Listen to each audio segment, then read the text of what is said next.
بسم اللہ الرحمن الرحیم۔ آج ہم انشاءاللہ غسل سے متعلق کچھ احکام پڑھیں گے، چونکہ ہمارے ابھی طہارت کا ہی باب چل رہا ہے۔ غسل کب فرض ہوتا ہے اور غسل کا طریقہ کیا ہے؟ رسول اللہ صلی اللہ علیہ وسلم نے فرمایا ان اللہ لا یستحی من الحق، اللہ تعالی حق بات کو بیان کرنے سے حیا نہیں کرتے۔ تو غسل کے جو مسائل ہیں ان میں بھی بعض دفعہ کچھ ایسی باتیں آتی ہیں جو بظاہر حیا کے خلاف ہیں، لیکن علم کی ایک بات ہے، سیکھنے اور سکھانے میں حیا اگر کریں گے تو پھر ظاہر ہے ساری زندگی جاہل ہی رہے گا انسان۔ اور غسل کے مسائل سیکھنا اس لیے ضروری ہے کہ غسل جب فرض ہوتا ہے تو جب تک مکمل غسل نہ ہو آپ کی نماز ادا نہیں ہوتی۔ رسول اللہ صلی اللہ علیہ وسلم نے فرمایا الماء من الماء، حدیث ہے کہ غسل فرض ہوتا ہے خواہش نفس کے ساتھ جسم سے منی خارج ہونے سے۔ مرد پہ غسل کب فرض ہوگا؟ جب اس کے جسم سے شہوت کے ساتھ منی خارج ہو۔ منی بالکل سفید رنگ کی چیز ہے، ایک ہوتی ہے مزی۔ شہوت پیدا ہونے سے اگر کسی کے مرد یا عورت کے صرف رطوبت خارج ہونا شروع ہو گئی اس سے غسل فرض نہیں ہوتا۔ جب تک مکمل شہوت پوری نہیں ہو جاتی اور مادہ منویہ خارج نہیں ہو جاتا، چاہے احتلام کی صورت میں ہو یا کسی بھی طرح سے ہو۔ مردوں کے ساتھ چونکہ یہ بہت زیادہ ہوتا ہے، نائٹ فال کی صورت میں مردوں پر غسل کی یہ صورت بہت زیادہ فرض ہوتی ہے۔ جیسے ہی بلوغت ہوتی ہے تو احتلام شروع ہو جاتا ہے، ہفتے میں 1 دفعہ 2 دفعہ 3 دفعہ، بعض نوجوانوں کو روزانہ بھی 2 دفعہ ہوتا ہے، جبکہ خواتین میں یہ والے غسل کی صورت بہت ہی کم ہوتی ہے کہ ان کو نائٹ فال ہو یا اس طرح سے غسل فرض ہو۔ ہزاروں میں کسی ایک عورت کے ساتھ ایسا ہوتا ہے۔ ایک صورت تو یہ ہے غسل فرض ہونے کی۔ دوسری صورت کیا ہے کہ جب انسان اپنی زوجہ کے ساتھ ملاپ کرے اور انٹرکورس ہو جائے، چاہے اس صورت میں ڈسچارج دونوں میں سے کوئی ہو یا نہ ہو، لیکن دونوں پہ غسل فرض ہو جائے گا، مرد پہ بھی اور عورت پہ بھی۔ یہ تو مردوں کے غسل کے فرض ہونے کا ہے۔ مردوں کے غسل میں ایک چیز یہ بھی ہے کہ اگر آپ نے رات کو نیند کی اور صبح آپ اٹھے اور آپ نے کپڑوں پہ نشان دیکھا، اب آپ کو یہ پتہ نہیں چل رہا کہ یہ منی کا نشان ہے یا مزی کا ہے، تو بھی آپ پر غسل کرنا فرض ہے۔ یہی سمجھا جائے گا کہ یہ آپ خواب میں ڈسچارج ہوئے ہیں۔ عورت پر جو غسل فرض ہوتا ہے ایک اور صورت میں ہوتا ہے کہ جب خواتین کو ایام آنا بند ہو جاتے ہیں، حیض یا نفاس سے جب پاک ہو جائیں تو بھی ان پہ غسل فرض ہے۔ یہ تو غسل کی فرضیت سے متعلق احکام تھے۔ کچھ چیزیں ایسی ہیں جن میں غسل سنت ہے، فرض نہیں ہے۔ جمعہ کے دن غسل کرنا رسول اللہ صلی اللہ علیہ وسلم نے بہت زیادہ تاکید کی ہے۔ سنت کی 2 قسمیں ہیں، سنت مؤکدہ اور سنت غیر مؤکدہ۔ مؤکدہ وہ ہوتی ہیں کہ جن کو چھوڑنے کا اگر کوئی معمول بنا لے تو گناہ کا خطرہ ہے اور ایسا شخص قابل ملامت ہے، اسے شریعت ملامت کرتی ہے، برا بھلا کہتی ہے۔ تو غسل سنت مؤکدہ ہے، ہفتے میں 1 مرتبہ، چاہے جمعے کے دن ہو یا کسی بھی دن ہو۔ جو مسلمان ہفتے میں 1 دفعہ بھی نہیں نہاتا، وہ کتنا ہی نیٹ کلین ہو، مگر شریعت کی نظر میں وہ قابل ملامت ہے، اسے تانے دینے چاہیے کہ شرم نہیں آتی ہو مسلمان مگر رہتے ہو بھنگیوں اور چماروں کی طرح۔ ملامت تو اسی کو کہتے ہیں نا۔ اس کی دلیل رسول اللہ صلی اللہ علیہ وسلم نے فرمایا، صحیح حدیث ہے، حق علی کل مسلم ان یغتسل کل اسبوع مرۃ، کہ ہر مسلمان پر لازم ہے کہ وہ ہفتے میں کم از کم 1 مرتبہ غسل کرے۔ ہر مسلمان پر لازم ہے، چاہے اس پہ غسل فرض نہ بھی ہے۔ اور کس دن بہتر ہے؟ جمعہ کے دن۔ نبی صلی اللہ علیہ وسلم نے حکم دیا ہے کہ جمعے کے دن غسل کیا جائے۔ امام احمد ابن حنبل کا مذہب یہ ہے کہ جمعے کے دن غسل کرنا واجب ہے، صرف سنت نہیں ہے بلکہ واجب ہے، لیکن جمہور کا مذہب یہ ہے کہ سنت عمل ہے۔ غیر مسلم جب اسلام قبول کرتا ہے تو اس وقت بھی اس کے لیے غسل کرنا سنت ہے۔ جب ہم مردے کو نہلاتے ہیں تو جو مردے کو نہلائے اس کے لیے بھی خود غسل کرنا افضل ہے، سنت عمل ہے۔ عید کے دن غسل کرنا سنت عمل ہے۔ تو یہ وہ تمام مواقع ہیں جن میں غسل کرنا رسول اللہ صلی اللہ علیہ وسلم کی سنت ہے۔ غسل کا طریقہ کیا ہے؟ غسل میں 3 چیزیں فرض ہیں، منہ بھر کے قلی کرنا، ناک میں پانی ڈالنا کہ ناک کی جو نرم جگہ ہے یہ اچھی طرح تر ہو جائے، اور پورے جسم پہ 1 مرتبہ پانی بہا دینا کہ جسم میں بال کے برابر جگہ بھی خشک نہ رہے۔ یہ تو ہے فرض، یعنی یہ کام کسی نے کسی بھی طرح سے کر لیا تو غسل ادا ہو جائے گا، چاہے اس کی نیت غسل کی تھی یا نہیں تھی۔ کوئی آدمی چلتا ہوا جا رہا ہے، پھسل کے تالاب میں گر گیا، پورے غوطے کھا کے باہر نکلا، قلی کر لے اور ناک میں پانی ڈال لے تو غسل اس کا ادا ہو جائے گا۔ البتہ چونکہ نیت نہیں تھی لہذا غسل کا ثواب نہیں ملے گا، ثواب نیت کے بغیر نہیں ملتا انسان۔ دلائل اس کے الگ موضوع ہے کہ اس کی دلیل کیا ہے کہ بغیر نیت کے بھی غسل ہو جاتا ہے، لیکن میں نے بتایا دلائل کا سیشن نہیں ہے، اس میں پھر بات لمبی ہو جائے گی۔ تو یہ تو ہے فرض، پورے جسم پہ پانی بہانا، کلی اور ناک میں پانی۔ سنت طریقہ کیا ہے؟ رسول اللہ صلی اللہ علیہ وسلم غسل کیسے کرتے تھے؟ سنت طریقہ جس پہ جو اختیار کرنا چاہیے وہ طریقہ یہ ہے کہ جب آپ غسل کے لیے بیٹھیں تو سب سے پہلے وہ جگہ دھوئیں جہاں نجاست اور ناپاکی لگی ہوئی ہے. نائٹ فال ہوا, کسی کو احتلام ہوا, تو جہاں جہاں گندگی لگی ہے پہلے اس جگہ کو دھوئیں. استنجا کریں, شرمگاہ کو دھوئیں اچھی طرح. سمجھ رہے ہیں بات کو؟ اس کے بعد ہاتھ دھوئیں اور مکمل وضو کریں جیسے ہم عام حالات میں وضو کرتے ہیں. مکمل وضو کرنے کے بعد دائیں کندھے پہ پانی ڈالا, لیفٹ سائڈ پہ پانی ڈالا. پہلے زمانے میں تو چلو سے غسل ہوتا تھا, ہاتھ دھو لیے تو اب چلو سے پانی لے کے یہاں ڈالا جا رہا ہے, چلو سے پانی لے کے یہاں ڈالا جا رہا ہے, پورے جسم پہ ملا جا رہا ہے, اور چلو سے پانی لے کے 3 دفعہ سر پہ ڈالا جا رہا ہے. تو آج کل چلو ولو تو ہے نہیں, شاور کے نیچے جا کے کھڑے ہو جاتے ہیں. تو اس میں یہ کہ شاور کھولے اس میں کھڑے ہو جائیں, سارے چلو اس میں خود بخود ہی ہو جائیں گے, پورے جسم پہ پانی بہہ جائے گا. نبی صلی اللہ علیہ وسلم کے دور میں یہ جدید چیزیں نہیں تھیں, شیمپو اور صابن. تو آپ صلی اللہ علیہ وسلم بیری کے پتوں سے غسل کی ترغیب دیا کرتے تھے. بیری کے پتوں کو اگر پانی میں پکایا جائے تو پانی میں میل کچیل صاف کرنے کی صلاحیت بہت بڑھ جاتی ہے. ہمارے زمانے میں اس تکلف کی ضرورت نہیں ہے, صابن ملتے ہیں اس سے نہایا کریں. بہرحال کہنے کا مقصد یہ آپ لوگوں سے, تو یہ سنت طریقے سے غسل ہو جائے گا آپ کا. سمجھ رہے ہیں بات کو؟ سب سے پہلے استنجا کیا, اس کے بعد وضو کر لیا, اس کے بعد غسل کر لیا. اگر کسی نے غسل میں وضو نہیں کیا اور ویسے ہی پورے جسم پہ پانی بہا دیا تو بھی اس کا وضو خود بخود ہو جائے گا. اس غسل سے وہ نماز پڑھ سکتا ہے, کیونکہ بعض لوگ غسل کرنے کے بعد دوبارہ وضو کر رہے ہوتے ہیں. اس کی ضرورت نہیں ہے, کیونکہ جب غسل کرتے ہیں تو وضو والے اعضاء تو خود بخود اس میں دھل جاتے ہیں. یہ ہے غسل کا طریقہ. وضو کیسے ٹوٹتا ہے؟ جن چیزوں سے غسل فرض ہوتا ہے ان چیزوں سے وضو تو بہرحال ٹوٹتا ہی ہے. اس کے علاوہ بھی وضو ٹوٹتا ہے. اس سے پچھلے لیکچر میں نے کچھ تفصیل بتائی تھی کہ نجاست جسم سے کہیں سے بھی خارج ہو جائے یا نجاست نکل کے بہہ پڑے. اگر قضائے حاجت کی جگہوں سے نجاست خارج ہوئی ہے تو نظر بھی آ جائے وضو ٹوٹ جائے گا, اور قضائے حاجت کے علاوہ جگہوں سے اگر نجاست خارج ہوئی ہے, خون وغیرہ ہے جیسے, تو جب تک نکل کے بہے گا نہیں تو اس وقت تک وضو نہیں ٹوٹے گا. سمجھ رہے ہیں بات کو؟ وضو کا طریقہ کیا ہے؟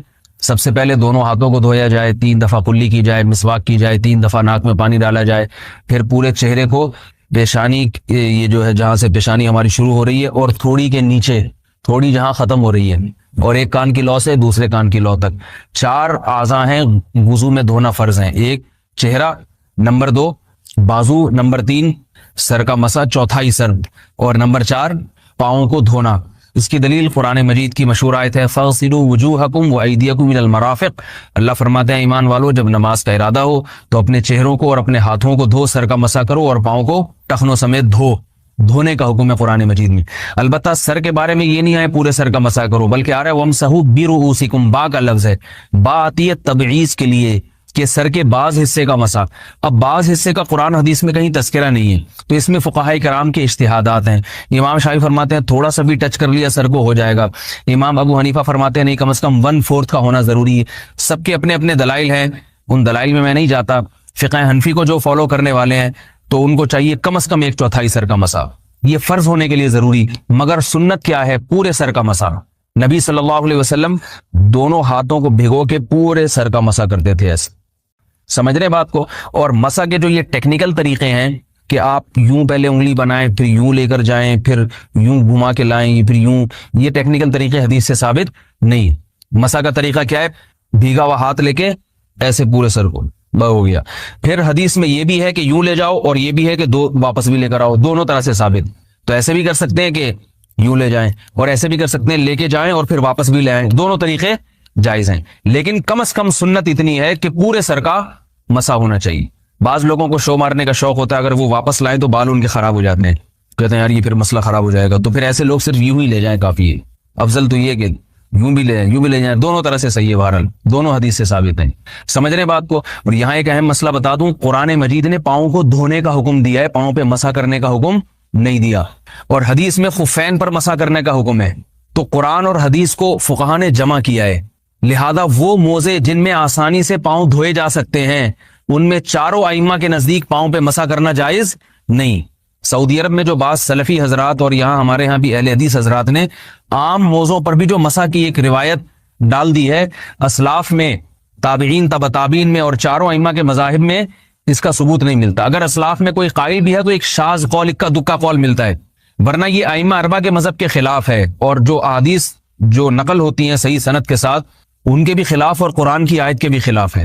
اس لیے کسی نے عام ساکس پہ اگر مسا کر لیا، جو عام طور پہ آفس پہن کے جاتے ہیں لوگ، اس میں تو پاؤں، آپ اگر ساکس کو پانی کے نیچے رکھیں پورا پاؤں دھل جائے گا آرام سے. تو وہاں کیا ہو رہا ہے کہ قرآن مجید کے حکم کی مخالفت لازم آ رہی ہے، آپ پاؤں دھو نہیں رہے. تو اس لیے ہم یہ سمجھتے ہیں کہ اس صورت میں نماز ادا نہیں ہوگی. سعودی عرب میں بعض سلفی حضرات نماز پڑھاتے ہیں، وہ ایسے ہی کرتے ہیں کہ عام ساکس پہ مسا کر کے نماز پڑھا لیتے ہیں. تو فتویٰ اسی پر ہے کہ ان کی اگر کسی کو یقین ہے کہ اس نے عام ساکس پہ مسا کر کے نماز پڑھائی ہے تو اس کے پیچھے نماز ادا نہیں ہوگی، کیونکہ قرآن کے مطابق اس کا وضو ہوا ہی نہیں ہے. صدیوں تک کوئی بھی اس قول کا قائل نہیں رہا ہے کہ عام ساکس پہ بھی مسا ہو جاتا ہے. یہ ابن تیمیہ رحمہ اللہ تعالیٰ 7ویں صدی میں اس کے قائل تھے، اور تابعین میں اکا دکا قول ملتے ہیں اس کے، لیکن شاذ قول ہیں، مرجوح قول ہیں جن پر امت نے فتویٰ نہیں دیا. اور اب سعودی عرب میں بعض سلفی حضرات اس کے قائل ہیں. ہمارے ہاں اہل حدیث حضرات بھی چونکہ اکثر سعودی عرب کے سلفی حضرات ہی کو فالو کرتے ہیں، تو انہوں نے بھی وہیں سے یہ فتویٰ لیا ہے. لیکن ائمہ اربعہ کے مذہب میں اور دلائل کے لحاظ سے دیکھا جائے تو یہ مذہب کمزور ہے. قرآن نے پاؤں کو دھونے کا حکم دیا، آپ دھوئیں گے پاؤں جب تک دھونا ممکن ہے. چمڑے کے موزے ہیں ان کو دھونا ممکن نہیں ہے اتارے بغیر، لہذا ان موزوں کے اوپر مسا ہو جائے گا. تو اس سے قرآن پر بھی عمل ہو جائے گا اور حدیث پر بھی عمل ہو جائے گا.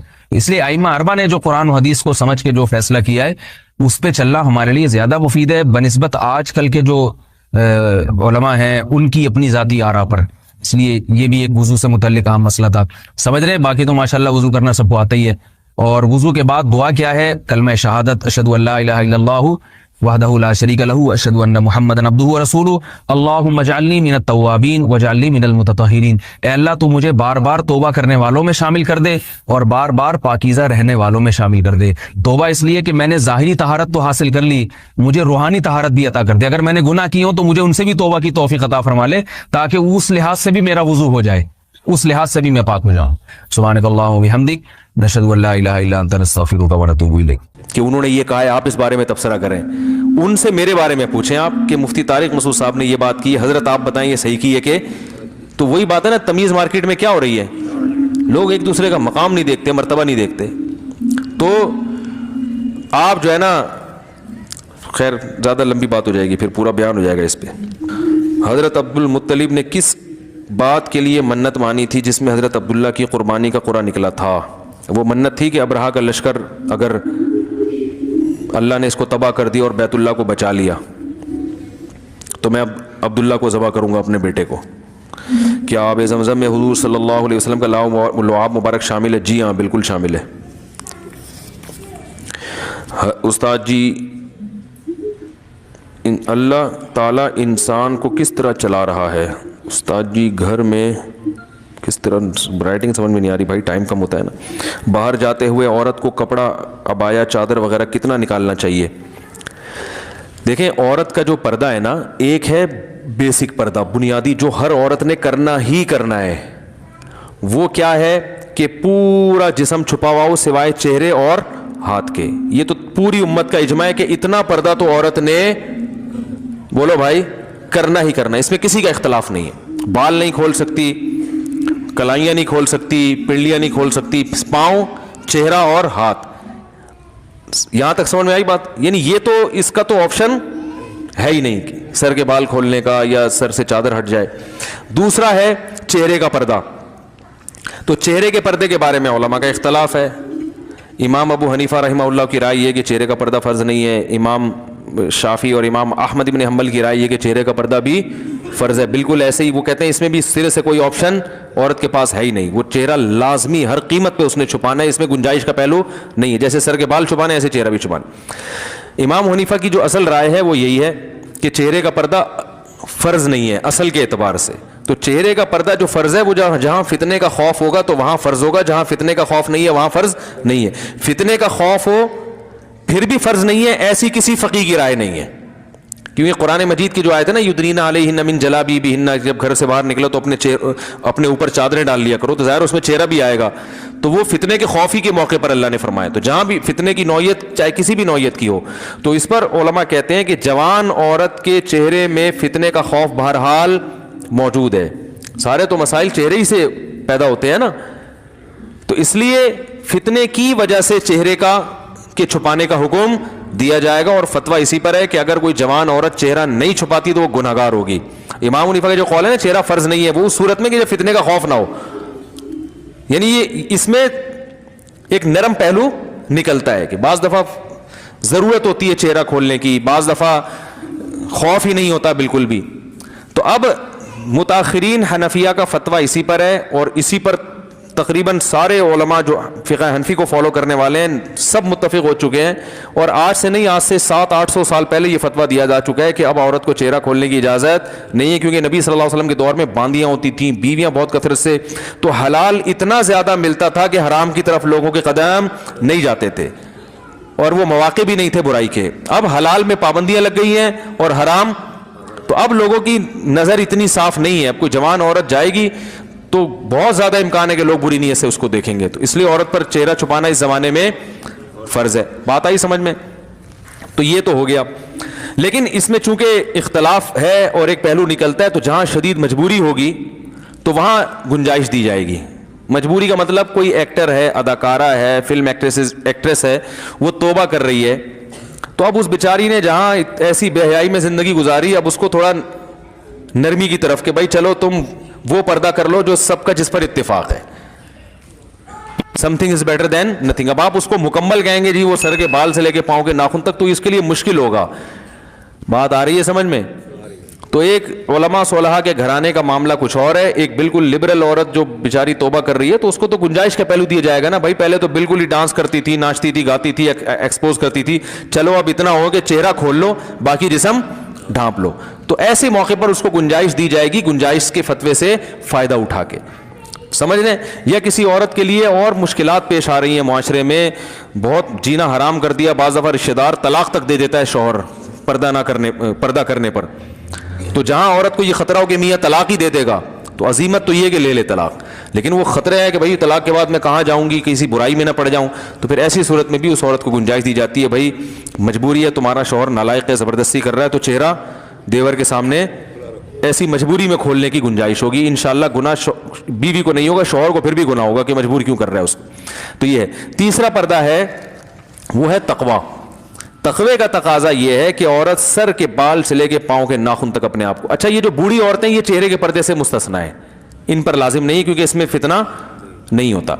تو تقوی کا تقاضا یہ ہے کہ سر کے بال سے لے کے پاؤں کے ناخن تک اپنے آپ کو ڈھانپ لے, جیسے عرب عورتیں کرتی ہیں. دیکھا ہوگا دیندار عرب عورتیں, ہاتھوں میں دستانے ہوتے ہیں. بعض حضرات یہ بھی کہتے ہیں اتنا پردہ اسلام میں نہیں ہے, پورا جن بنا دیا اس کو, ایسا یہ غلط ہے. اسلام نے پردے کو اپریشیٹ کیا ہے, جتنا زیادہ اپنی مرضی سے عورت پردہ کرے گی اتنا زیادہ پسندیدہ ہے. صحابیات میں مخدرات بھی ہوا کرتی تھیں. مخدرات کہتے ہیں وہ عورتیں جن کے جسم کے کپڑے پر بھی کسی کی نظر نہیں پڑتی تھی, اتنا اپنے آپ کو مردوں سے چھپاتی تھی. تو اسلام نے عورت جتنا زیادہ پردہ کرے گی اس کو اپریشیٹ کیا ہے. ہاں بشرطے کہ اس سے ضروری کاموں میں حرج نہ ہو رہا ہو.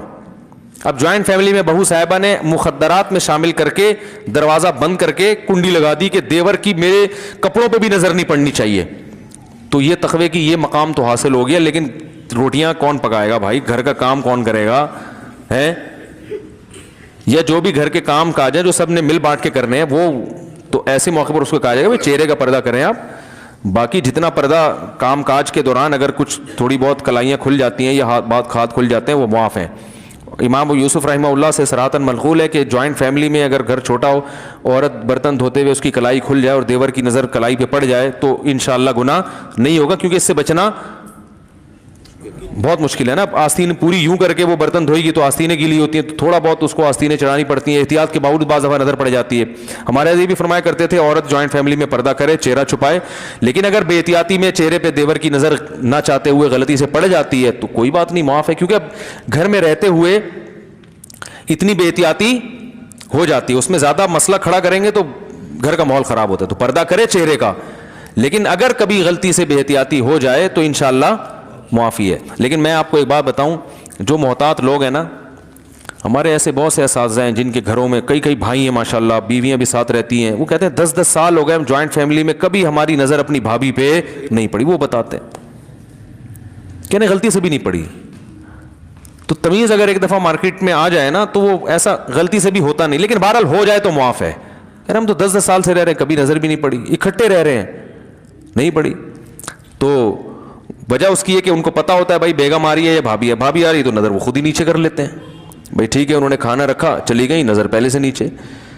جو جس کی نگاہیں خراب ہوتی ہیں نا وہ پہلے دروازے پہ یوں کر کے دیکھ رہا ہوتا ہے, آنے تو دو, پہلے دیکھوں گا میری بیگم ہے یا بھابھی آ رہی ہے, آنے دو. آئے گا, اچھی طرح مطالعہ کرے گا, پھر کہے گا بھائی اسلام میں اچھا نہیں ہے. اور جو تقوی والا آدمی ہوتا ہے وہ نظر ریچ ہی کرتا ہے, وہ کہتا ہے اگر بیگم ہوگی تو خود ہی منہ سے بول دے گی نا کہ میں بیگم ہوں, تو نیچے رکھو وہ نظر.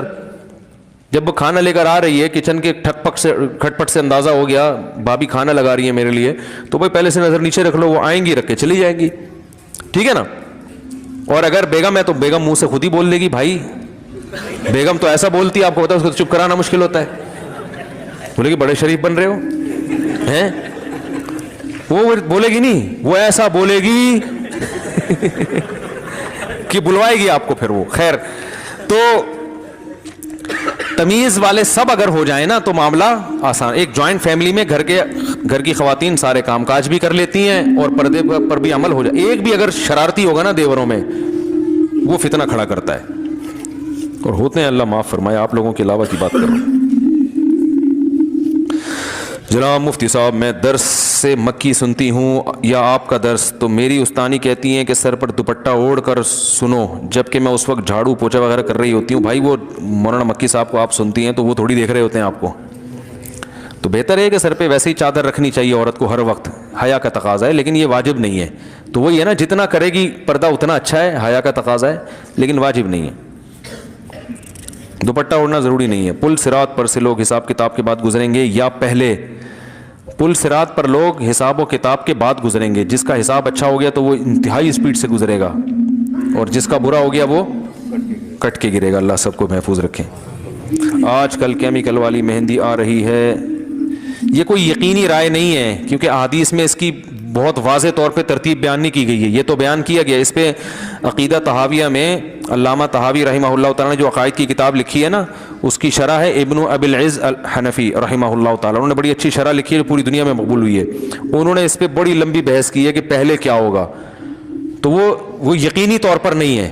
ہمیں یہ پتہ ہے یہ سب کچھ ہوگا, اب اس کی ترتیب وہ منصوص نہیں ہے, تو ایک اندازے ہیں علماء کے. آج کل کیمیکل والی مہندی آ رہی, اس کا رنگ پپڑی کی طرح اترتا ہے.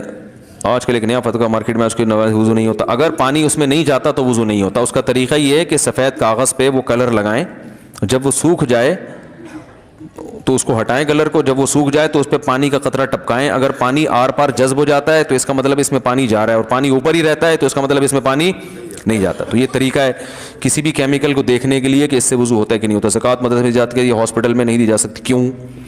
زکوٰۃ مدرسے میں دی جا سکتی ہے لیکن ہاسپٹل میں نہیں دی جا سکتی. کیوں؟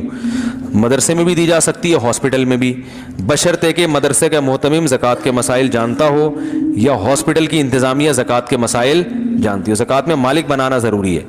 ڈاکٹر مریض کی طرف سے یا اسپتال کی انتظامیہ مریض کو کہے گی کہ ہم آپ کی طرف سے زکوٰۃ وصول کر کے آپ کے مصارف میں خرچ کریں گے, آپ ہمیں اس کی پرمیشن دے دیں.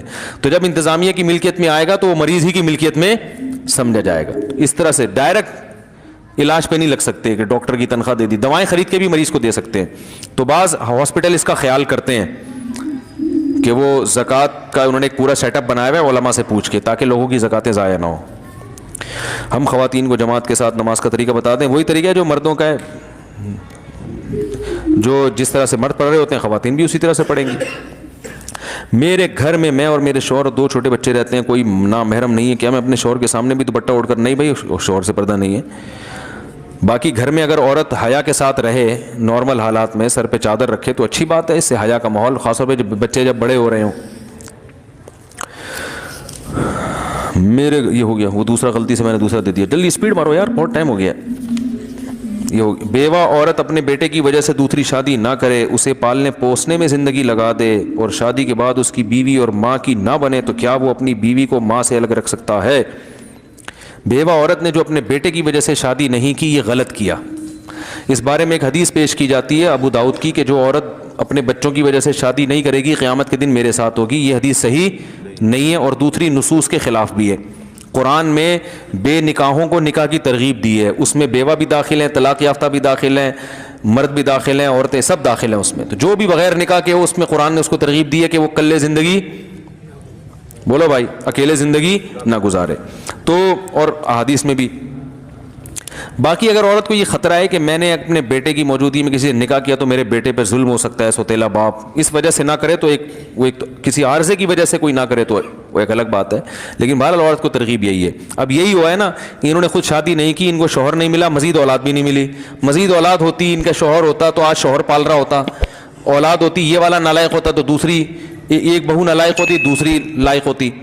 اتنے بچے پیدا کرو ہول سیل کے حساب سے کہ اسپیئر میں 2-4 بگڑنے کے لیے بھی رکھو، حقیقت بتا رہا ہوں، 1-2 ہی ہو بگڑ گئے تو زندگی برباد ہو گئی نا۔ میرے پاس آتی ہیں بعض بوڑھی عورتیں، ایک ہی بیٹا ہے، بہو نے اس کو یرغمال بنایا ہوا ہے، وہ زندگی بیچاروں کی عذاب گزر رہی ہوتی ہے۔ میں ان کو یہ کہتا تو نہیں کہ آپ نسل روکنے کا عذاب ہے، کیونکہ اور بیچاری پریشان ہو جائیں گی۔ بعض دفعہ قدرت کی طرف سے بھی اولاد نہیں ملتی، لیکن آج کل تو خود سے روکی جا رہی ہے، اس کا پھر خمیازہ بھگتنا پڑتا ہے بڑھاپے میں، سمجھ رہے ہیں؟ تو ماں کی نہ بنے تو کیا، بیوی کو ماں سے الگ، ہاں ماں سے الگ رکھ سکتا ہے، لیکن ماں کے ساتھ جا کے پھر ٹائم زیادہ گزارا کرے تاکہ اس کو تنہائی محسوس نہ ہو۔ مفتی صاحب شریعت کے مطابق حق مہر کتنا ہونا چاہیے؟ جو میاں بیوی میں آپس میں طے ہو جائے، اس میں شریعت نے کوئی پابندی نہیں لگائی ہے۔ مفتی صاحب آپ جمعے کا خطبہ بہت اچھا دیتے ہیں، آپ سے گزارش ہے کہ میں خطبہ ریکارڈ کروا دیں۔ جی انشاءاللہ بھائی نوٹ کر لو، جمعے کا خطبہ ریکارڈ کرنا ہے۔ مفتی صاحب آپ نے جو گزشتہ جمعہ میں جو شرک پر بیان کیا، اس بیان سے کئی لوگوں نے غیر اللہ کو پکارنا اور ان سے مانگنا چھوڑ دیا، یہ رپورٹ پیش کی، انہوں نے مسئلہ نہیں پوچھا ہے۔ مفتی صاحب وہ 70,000 کون لوگ ہیں جو بنا حساب کے جنت میں جائیں گے؟ حدیث میں آتا ہے جو تعویذ گنڈے نہیں کرتے تھے، رقیہ نہیں کرتے تھے اور اللہ پہ توکل کرتے تھے، ایسے 70,000 لوگ جنت میں جائیں گے۔ تو توہمات کی دنیا، تعویذ جائز ہے مگر عزیمت کے خلاف ہے۔ گنجائش ہونا الگ چیز ہوتی ہے، اعلیٰ درجے کا توکل یہ ہے کہ اپنے آپ کو، علامہ نووی رحمہ اللہ نے اس حدیث کی شرح میں لکھا ہے کہ جو جائز تعویذ ہے اس سے بھی بچائے انسان اپنے آپ، دعاؤں پہ فوکس کرے، دعا، جب کوئی کام بگڑ جائے تو اللہ سے دعا مانگے، بس یہ زیادہ بہتر ہے۔ عشاء کی مفتی صاحب کیا خواتین آپ کو ویڈیو میں دیکھ سکتی ہیں اور کیا میں خواتین کو ویڈیو میں دیکھ سکتا ہوں؟ مجھے خواتین ویڈیو میں دیکھ سکتی ہیں نہیں دیکھ سکتی، میں کوئی الگ سے کوئی میرے لیے شرعی احکام نہیں ہے۔ یہ سوال یہ ہونا چاہیے کہ کسی مرد عالم کو خواتین ویڈیو میں دیکھ سکتی ہیں کہ نہیں دیکھ سکتی۔ احتیاط کا تقاضا تو یہی ہے کہ نہ دیکھیں، ویڈیو منیمائز کر کے، ان کو دیکھ کے کیا کرنا ہے بھائی، منیمائز کر کے صرف آڈیو سنیں، اور اگر کسی کو فتنے کا دور دور تک کوئی اندیشہ نہیں ہے، کوئی غلط خیال نہیں آ رہے تو دیکھنا بھی جائز ہے۔ تو احتیاط کا پہلو یہ، اور اگر خدا نخواستہ کوئی فتنہ آ رہا ہے، کسی سے بھی آ سکتا ہے، وہ مجھ سے ضروری نہیں ہے، کوئی بھی عالم ہو فتنہ آ سکتا ہے، کوئی بھی کسی پہ لٹو ہو سکتا ہے، تو اگر ایسا لٹو مٹو ہونے کا چانس ہو رہا ہے تو بالکل حرام ہے دیکھنا، اپنے آپ کو فتنوں میں ڈالنا جائز نہیں ہے، پھر دین کے نام پہ شیطان جو ہے نا ورغلائے گا۔ اور آپ بھی خواتین کو بلا وجہ نہ دیکھیں، اگر کوئی ضرورت ہے کسی خاتون کو دیکھنے کی، جیسے فیمیل ٹیچر اس یونیورسٹی میں پڑھا رہی ہوتی ہے، مسلسل منہ نیچے کر کے پڑھنا ممکن ہوتا ہے، اور حکومت کو تو گناہ ملے گا کہ فیمیل میل کو کیوں پڑھا رہی ہے، لیکن اب سسٹم ایسا بنا ہوا ہے تو ایسی مجبوری میں دیکھ سکتے ہیں۔ اس میں بھی شرط یہ ہے کہ دل میں خیالات برے نہ آئیں، ٹھیک ہے نا، اپنی بہن سمجھ کے، امی سمجھ کے دیکھیں آپ ان کو، اور اس میں بھی حتی الامکان احتیاط کریں، کیونکہ ایسی موقع پہ ضرورت ہوتی ہے۔ انٹرویو دینے کہیں گئے ہیں تو فیمیل کوئی خاتون انٹرویو لے رہی ہوتی ہیں جاب، اب آپ منہ نیچے کر کے انٹرویو دیں گے، وہ نہیں، اچھا نہیں سمجھا جاتا اس کو، تو آپ بقدر ضرورت اس کی طرف دیکھ کے آپ انٹرویو دے سکتے ہیں اس کو۔ یہ کسی سے بات کرنی پڑ جائے، کبھی مجبوری میں دیکھنا پڑ جائے تو بلا وجہ اپنے ڈرامے فلمیں دیکھنا شروع کر دیں، یہ کہاں سے جائز ہے؟ تو کوئی ضرورت ہو تو ٹھیک ہے، ضرورت نہیں ہے تو ٹھیک نہیں ہے، اور اگر ضرورت ہو لیکن فساد کا خطرہ ہو، برے خیالات کا خطرہ ہو تو یہ بالکل جائز نہیں ہے۔ اور خطرہ ہر آدمی کے لیے، کنواروں کو خطرے زیادہ ہوتے ہیں، میرڈ آدمی کے لیے خطرہ کم ہو جاتا ہے، تو یہ بھی فرق ہے اس میں۔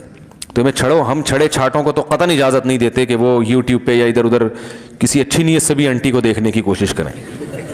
آپ اچھی نیت نہیں، آپ کا دماغ جو ہے نا کسی اور طرف جائے گا۔